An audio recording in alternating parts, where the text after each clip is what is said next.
No ar, mais um programa Questionamento Jurídico, o seu programa semanal com os principais temas e assuntos do mundo do direito.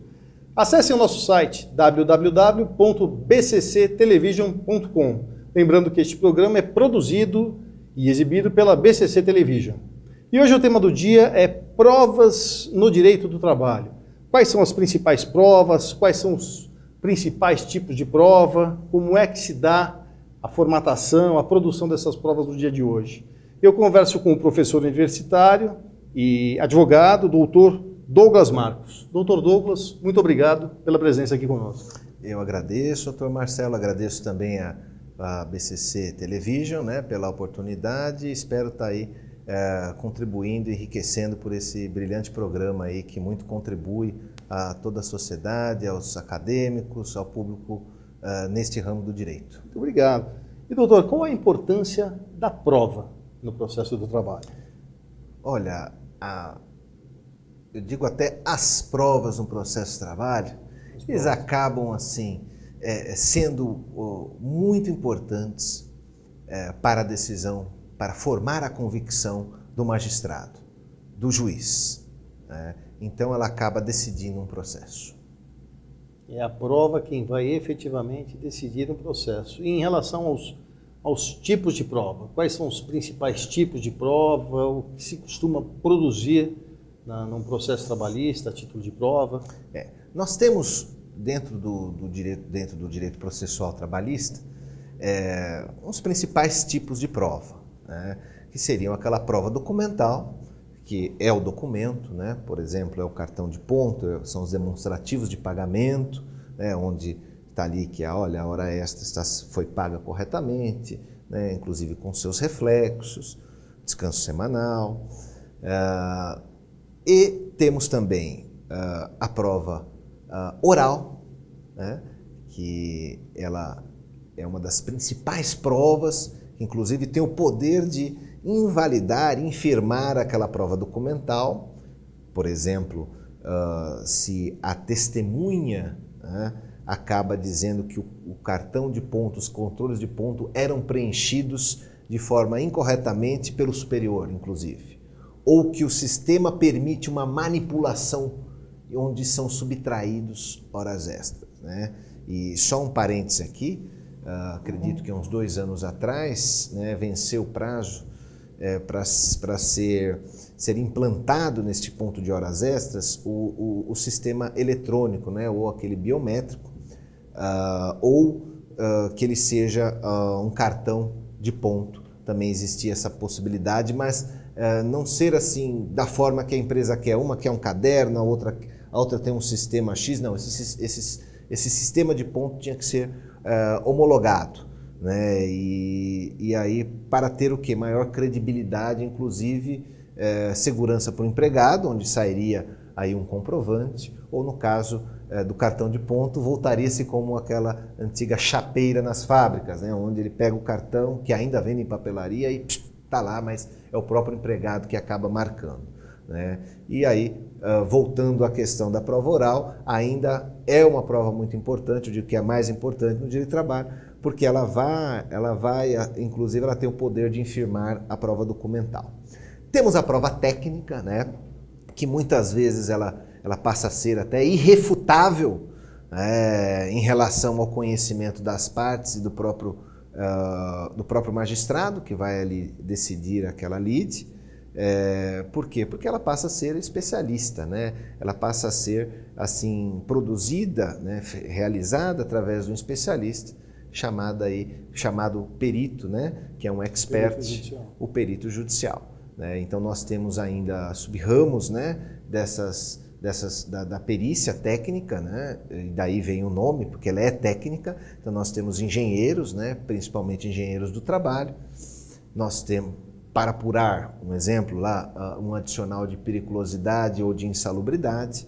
Temos o médico, né, em diversas áreas de atuação, mas principalmente aquele que se dedicou à medicina do trabalho. Nós estamos falando da justiça do trabalho, mas existem também psicólogos, psiquiatras, ortopedistas, que são peritos judiciais trabalhistas, né? E aí vão apurar doenças decorrentes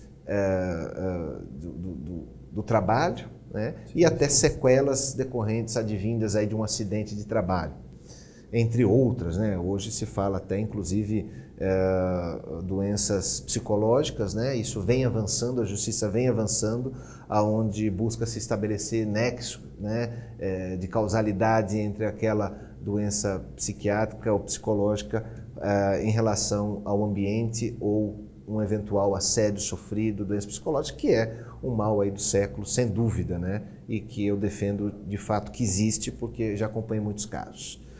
Existem também a prova técnica pericial contábil, que é de extrema importância, porque é o momento onde se entrega a satisfação do direito.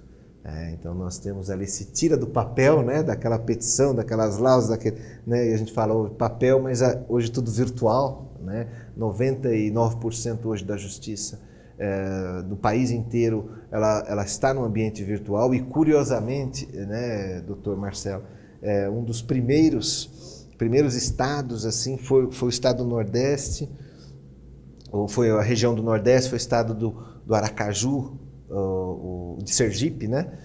A vara de Aracaju, que implantou lá o sistema digital. Isso já fazem alguns anos, né? E isso veio evoluindo para as grandes capitais, até porque demanda numa infraestrutura maior, como aí o TRT da 15ª região e 2ª região, que é São Paulo, capital, São Paulo, Campinas, primeira região, que é Rio de Janeiro, e também temos outros grandes estados aí do Norte e do Nordeste que vem sendo implantando paulatinamente, mas hoje praticamente tudo digitalizado. Então a prova pericial, essa contábil, ela vem entregar essa satisfação e transformar o direito em números, né? No quanto satis ali em relação ao numerário. E após o laudo do perito que se chega ao valor efetivo. Ao valor efetivo. Que é o que a parte quer saber. Sem dúvida. Porque na prática trabalhista, aí nós temos o valor da causa que tem que se dar, mas é um valor ficto, é um valor de alçada, aonde você determina o rito do processo. O mais comum, o rito ordinário, né? Causas acima de 40 salários mínimos. E aí nós temos o procedimento sumaríssimo, que aí demanda, né, dentro da sistemática processual trabalhista, demanda de pedidos certos, determinados e causas que não excedam a 40 salários mínimos, excetuando se houver renúncia lá na frente do quanto devido aí, do autor, né? Então, ali onde vai se tornar em números, a perícia técnica contábil é de extrema relevância em relação a se apurar, né, o quanto devido, o quanto se deu tudo, e vamos tirar e vamos colocar em números para ser feita aí, entrega aí essa prestação jurisdicional pelo judiciário. E doutor Douglas, em relação às redes sociais, hoje nós temos aí Facebook, Instagram, Skype, WhatsApp, Twitter, enfim, pode servir como meio de prova toda essa parafernália eletrônica que nós temos nos dias de hoje? Excelente pergunta, doutor Marcelo, porque assim, algo novo surgiu e a sociedade tem que se adaptar. Hoje se fala, inclusive, em prontuário médico eletrônico. Sim. Hoje você faz um exame num laboratório, você consegue tirar pelo site, você recebe uma senha. Hoje a comunicação pelas redes sociais, os contatos profissionais, os contatos pessoais, empregos, né? Eu falo que existe já a possibilidade de se fazer entrevistas de emprego através, né, de conferências, né? Quiçá já existem aí nas grandes empresas, os headhunters se utilizam disso, né? Empresas de recrutamento e seleção. E até dentro da Justiça do Trabalho já temos experiências de audiências realizadas por videoconferência, né? Oitiva de testemunha, né? Algo novo surgindo. Agora, falando das redes sociais e provas, né? Olha, isto gera uma confusão, doutor Marcelo, é algo muito polêmico ainda. E eu lhe cito um exemplo. Logo que veio esta era aí de 2 anos para cá, de WhatsApp, Facebook, né? Tínhamos já, mas não em grande massa, o acesso mais democrático, vamos dizer assim, né? A população em massa ter aí esta facilidade de ter seu aparelho já preparado para todas essas redes sociais. Hoje é comum, não é? Isso estava sendo utilizado, inclusive, para contraditar testemunhas, ou seja, para não deixá-la depor em juízo, dizendo que ela é uma testemunha suspeita ou impedida de depor em razão de ser amigo íntimo de uma das partes, que é vedado, proibido aí, dentro do processo do trabalho, por força do artigo 769 da CLT, que vai pegar aí do processo civil a questão da contradita da testemunha, né? Da testemunha impedida de depor, suspeito sendo amigo íntimo de uma das partes. Então eu já vi a parte reclamada alegar em juízo que a testemunha não é porque a testemunha não poderia ser ouvida porque ela estava na rede social do autor. Agora eu lhe pergunto, doutor Marcelo, todos que estão no seu Facebook, né? Acredito que o doutor tem. O senhor conhece pessoalmente? São seus amigos? Quem é amigo íntimo, quem é colega, quem é conhecido e quem é o desconhecido. Que muitas vezes numa foto, num comentário, né, pode ser o amigo do amigo. Eu fico imaginando uma situação dessa sem audiência, doutor. Por cautela, eu oriento clientes a falar, olha, se for indagado a isso, fala, olha, tenho sim, não minta, mas é contato profissional.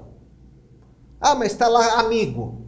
Tudo bem, mas é o nome que se dá dentro da página do Facebook. Mas porque o aplicativo não traz outra terminologia. Né? Então, veja, é uma situação muito subjetiva do magistrado. E eu vi magistrados aplicando e acolhendo a contradita e não ouvido aquela testemunha com o valor probante que deveria ouvir. A parte, mas até em razão da oralidade, ela abre o Facebook, o leva impresso, há um preparo, há toda uma dinâmica com base nas novas tecnologias. Sem dúvida. Para contraditar testemunhas. Sem dúvida, até o magistrado acaba entrando, né, tendo acesso e entrando ali na hora. Mas a outra, se sabe que vai alegar a contradita, porque ela não pode ser requerida de ofício pelo magistrado, ele geralmente está preparado ali para ter a prova desta contradita através das redes sociais. E aí entra um engano, né? Porque não são todos ali que estão no Facebook que seja ao ponto de amizade íntima. Lembrando que isso é muito subjetivo e, ao mesmo tempo, para se configurar, no meu ponto de vista, como estudioso, operador do direito e praticante, ele tem que ter a intenção, neste caso, de lesar as provas daquele processo. E não somente de, por estar numa página, ele não poder depor. Logicamente, diferente se for irmão, né, um parente muito próximo, tem ali o documento que vai dizer que é o parente próximo. Mas ali uma simples página no Facebook, temos que ter muito cautela. E eu falo assim, que graças à boa ordem processual, os magistrados tiveram essa sensibilidade e hoje já não estamos vendo com tanta frequência a parte alegar isso. São mais cautelosos. Sem dúvida em relação a este avanço e isso interferir dentro do processo em busca da verdade real e a justiça. Muito bem. Doutor, faremos um rápido intervalo e já voltamos com o segundo bloco do programa Questionamento Jurídico. Não saia daí.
A dica de hoje é explicar sobre as origens do Pilates. Quem criou o Pilates foi Joseph Pilates. Ele começou aplicando Pilates nos enfermos que ficavam nos hospitais devido à Primeira Guerra Mundial. Ele começou a ajudar esses pacientes aplicando exercícios a partir do conhecimento que ele tinha muito aprofundado em ciências e biologia. Ele começou a aplicar esses exercícios a partir das próprias camas do hospital, onde tinham aquelas molas, e ele retirava essas molas e fazia exercícios com ela. E desde então, a gente vem usando essas molas nos aparelhos atuais também, que foram sendo modernizados e a gente usa até hoje.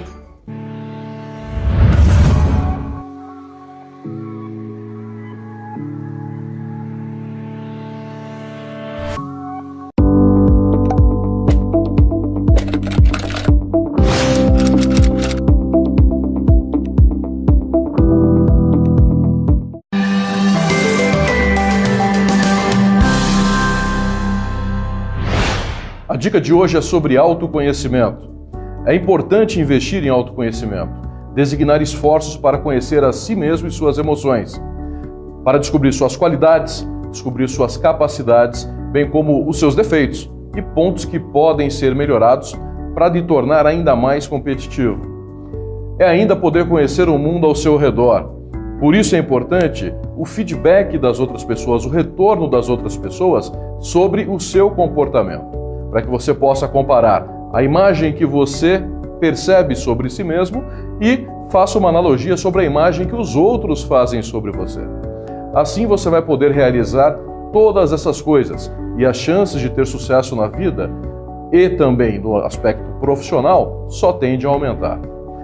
Saiba que o único responsável pelo sucesso na sua carreira é você. Então é importante que você conheça muito bem a si mesmo e trabalhe tudo aquilo que foi comentado sobre as outras pessoas.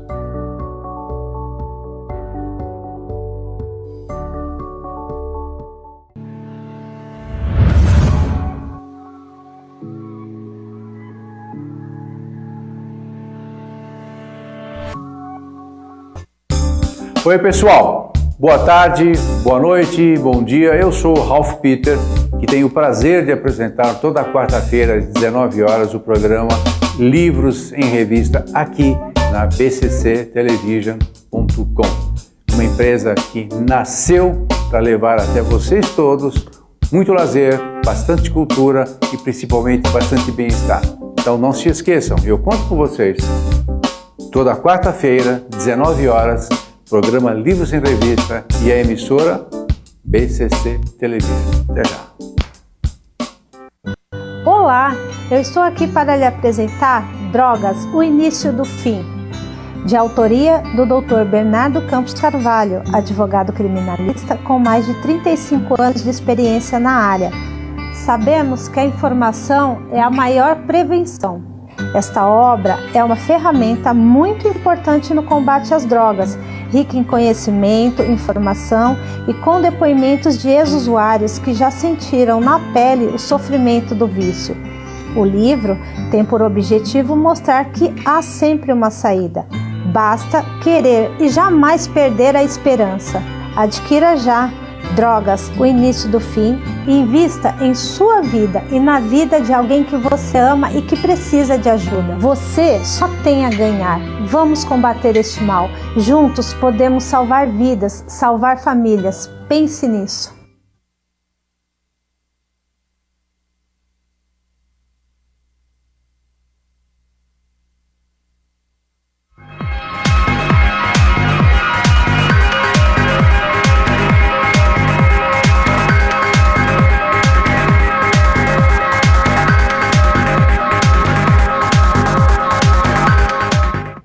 Voltamos com o segundo bloco do programa Questionamento Jurídico. Tema de hoje, provas no direito do trabalho. Doutor Douglas, em relação ao ônus da prova, o reclamante, ele afirma um determinado fato, o reclamado, ele nega o fato, enfim, quem tem a obrigação de provar a quem é que cabe o ônus da prova? Uma boa pergunta, doutor Marcelo. Ele empresta um pouco a questão do Código de Processo Civil, né, em relação ao ônus da prova, né? a questão da parte autora que alega é o ônus. Então isso vem como uma regra geral, né? Uma premissa também dentro do direito do trabalho, embora a própria CLT ela vai trazer a questão da prova, se provar fatos constitutivos do direito também, em relação, atraindo para o autor este ônus. Agora, dependendo da alegação da parte contrária, quando ela vem trazer fato extintivo, impeditivo ou modificativo do direito do autor, aí ela chama para si o ônus da prova e passa a ser da empresa, da reclamada. E aí vamos dar um exemplo, certamente. O autor alega que extrapolava muito, ou melhor, que fazia somente 30 minutos de intervalo, sendo que o mínimo ali na jornada dele, acima de 6 horas, deveria fazer 1 hora. A empresa nega, diz que ele sempre tinha no mínimo 1 hora de intervalo para refeição e descanso, né, que é um intervalo intra-jornada. E junta ali os cartões de ponto, fala, inclusive a empresa aduz aí em sua defesa que eram todos anotados ali no cartão de ponto pelo próprio autor. Pois bem, de quem que é o ônus da prova? A empresa, na realidade, ela trouxe um fato, mas ele não chega a modificar o que está na lei, ele chega o quê? A fazer a própria contestação, ela contestou o que ele pediu. Cabe a ele provar. Por quê? Porque foge à regra geral não estar correto nos cartões de ponto, então ele vai ter que provar, ou seja, descaracterizar a verdade daqueles cartões de ponto, né? Infirmá-los perante o judiciário. E isso se faz o quê? Pela prova oral, pelas testemunhas, via de regra. Vamos pegar agora um exemplo que o ônus da prova é invertido. Falamos da inversão quando começa pela reclamada, e a reclamada tem o dever de provar aquilo. São 2 pontos, um de fatos que ela deve provar e a outros quando ela já alega que o fato principal é algo que chama para si o ônus, que a gente falamos da inversão do ônus. Então, o primeiro ponto eu vou falar dessa inversão. Quando a empresa ela aplica uma justa causa, né, casos previstos no artigo 482 da CLT. Quando a empresa alega uma demissão por justa causa, o empregado entra com ação, primeiro ponto que é de bom tom falarmos aqui é em relação que o advogado trabalhista que vai entrar com a ação jamais omita este fato se a empresa se o seu cliente falou para você ali, jamais omita. Só que o seu pedido passa a ser diferente. Ao invés de omitir e dizer que houve uma demissão por justa causa, ele deve dizer, olha, foi demitido por justa causa, só que essa justa causa foi injusta. Ela foi desmedida, foi um abuso do poder de direção do empregador. E aí ele vai pedir o quê? A nulidade dessa demissão e a conversão dela em uma demissão comum, né? Ou sem justa causa. Então ele não omita isso, porque o juiz não gosta. Isso foge um pouco da boa-fé processual, inclusive. E aí a empresa alegando essa justa causa, é a empresa que deve provar esta justa causa. Chama o ônus para si. Chamou o ônus para si totalmente, porque é a regra geral que o empregado é demitido com todos os seus direitos. Então, quando tem a justa causa, ela tem que provar o fato grave cometido pelo empregador. E muitas vezes até inverte-se a ordem da oitiva da testemunha e do depoimento das partes. Então, primeiro se ouve a reclamada, depois se ouve-se o reclamante, depois as testemunhas. Primeiro, as testemunhas da empresa. Porque o juiz já inverte automaticamente em função do ônus. Agora, existem, poxa, Douglas, mas e se tem coisa que a empresa tem que provar e tem coisa que o reclamante tem que provar? Que a inicial trabalhista, ela por vezes, ela vai no mínimo ter mais de 5, 6 pedidos.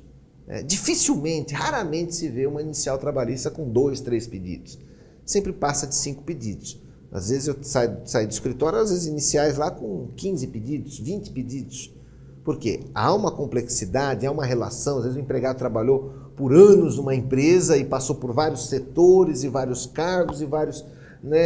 E ele entende que vários direitos não foram respeitados naquele determinado período. Então você passa a ter uma reclamação com muitos pedidos. Aí entra a complexidade, e também essa distribuição da prova. né? E aí entra, o magistrado acaba, às vezes até, ele pode até fazer isso, separar, particionar a audiência, dividir a audiência, né? Para não se tornar tão cansativo, né? Remarcá-la, né, por uma pauta maior, ou ouvir testemunhas num próximo momento processual, ele remarca aquilo só para ouvir esse testemunho, dispensa até as partes, ou o depoimento já foi ouvido das partes, em casos principalmente mais complexos e que demandam atenção, e também há essa distribuição. Parte que a empresa alega que ela tem que provar, parte que o reclamante que ele tem que provar. Né? Okay. E Douglas, em relação à prova indeferida, um requerimento de produção de prova que é indeferido pelo magistrado, o que fazer? Isso é de grande valia, né? O profissional que atua na área trabalhista saber disso. Não só na área trabalhista, mas eu digo que a área trabalhista ela entra numa especialidade dentro dessa produção de prova e de requerimentos que é muito dinâmico, então tem que ser no ato, como o caso de uma pergunta indeferida em audiência. Porque o juiz entendeu pela formação da sua convicção até aquele dado momento que para ele aquela pergunta ela é impertinente, no feito. Mas o advogado, quem sabe pelo calor ali de uma audiência, daquela dinâmica, daquele raciocínio rápido, às vezes até por uma falta de prática, peraí, mas o que eu devo fazer? E aí entra a figura dos protestos, né? Que o protesto é como se fosse uma irresignação, né, da parte em relação àquilo que ela pretendia produzir através daquela pergunta. Né? Então, deve-se pedir para o juiz, excelência, ok, que conste os meus protestos. Protesto, na realidade, é um nome utilizado na Justiça do Trabalho, que como se fosse, como se fosse remeter às nulidades no processo civil. Né? Então, ou seja, se o senhor está me deferindo esse direito à prova, que é uma garantia constitucional, né, que isso, se for comprovado, isso entra na questão do cerceamento de defesa e do princípio do contraditório e ampla defesa, que o duplo grau de jurisdição, ou seja, o tribunal, isso não é incomum, Marcelo, o tribunal manda voltar por vezes para o juiz abrir a instrução novamente, prolatar nova sentença e deixar que se produza a prova e faça aquelas perguntas. Isso é comum. Mas o advogado tem que estar atento para o momento processual oportuno. Por quê? E se ele não fala que conste o protesto na ata? O que acontece? Ocorreu a preclusão consumativa naquele ato. Porque diferente da justiça comum, onde há a figura do agravo, né? Mas hoje também com algumas mudanças, né? Do agravo retido, tal, que se faz ali no momento. Mas a Justiça do Trabalho tem esse momento processual que não adianta você sair da audiência, acabou a audiência, puxa vida, mas era importante mesmo aquela pergunta, eu tinha...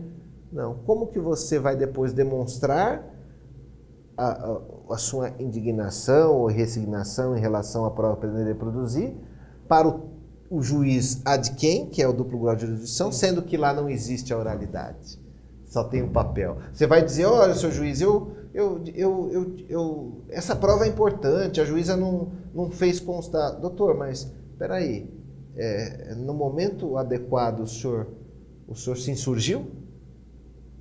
Não se insurgiu, então já operou-se a preclusão. De vital importância. Sem dúvida. Doutor, mito ou verdade? Para finalizar, a Justiça do Trabalho, ela serve para proteger o empregado? É verdade? Ou é um mito? Para quem tá vendo a agenda, falar, mas é lógico, ela é protecionista, né, Marcelo? Por questões culturais. Né? Lembrando que, curiosamente, a nossa consolidação das leis do trabalho, ela foi promulgada em 1943, na época de Getúlio Vargas. Né? Já temos aí 80 e poucos anos. Quase 80 anos. Quase 80 anos. Então, veja só, na plena época de ditadura, nós temos um governo protecionista, né? Aí voltamos à história do direito do trabalho, a questão da Revolução Industrial, a questão de normas que visam proteger. O que é a própria CLT? É uma consolidação de leis que existiam, né? À época, foram reunidas aí e aplicadas para coibir, de certa forma, um desequilíbrio entre o quê? Os empresários que estão no patamar aqui e o empregado, que de certa forma é um hipossuficiente nessa relação, fazendo uma analogia com o direito consumerista. Pois bem, e se vê ao longo dessas décadas, sim, a proteção, porque entende-se que o empregado, a parte mais fraca naquela relação, ele acaba reclamando por seus direitos e que boa parte daqueles seus direitos vieram a ser reconhecidos por falta de observância do próprio patrão, né, do próprio empresário, né, às vezes por estar mal assessorado, né, e eu falo que existem direitos que até hoje nem 5% das empresas aplicam, né, existem direitos que estão na CLT, poucos advogados até pedem, porque eles desconhecem, até que isso não foi lhes ensinado nos bancos acadêmicos. Existem muitos direitos. E ao longo do tempo foi se criando essa cultura, mas eu falo que essa cultura veio justamente por conta de maus, entre aspas, né, empregadores que de fato usavam ali, extrapolavam os limites legais, causavam prejuízo à saúde dos empregados. Isso veio mudando ao longo do tempo, né? Veio mudando com um excelente trabalho do Ministério Público do Trabalho, da Delegacia Regional do Trabalho, que hoje é Secretaria das Relações de Trabalho e Emprego, né? Com essa fiscalização ainda de uma forma tímida, uma questão de infraestrutura, porque principalmente aí grandes estados demandam aí uma fiscalização, muitos fiscais estando atuando para coibir certas práticas ilegais ou práticas de desconformidade com a lei. Mas isso ao longo do tempo passou o empregador observar mais a lei, até para se evitar multas, né, desnecessárias ali, prejuízos financeiros. E isso veio ao longo do tempo se transformando e hoje eu posso dizer que há em certas lides um equilíbrio, né? Ou seja, o juiz acaba vendo os lados em certas relações por igual, né? As partes por igual. Isso é um aspecto que eu vejo decorrentes de decisões judiciais. Então hoje não é porque o empregado reclama, olha, fui doente, fui assediado, fui discriminado, que ele vai ter ali o famoso dano moral. Não, há mais de anos que hoje juízes defendem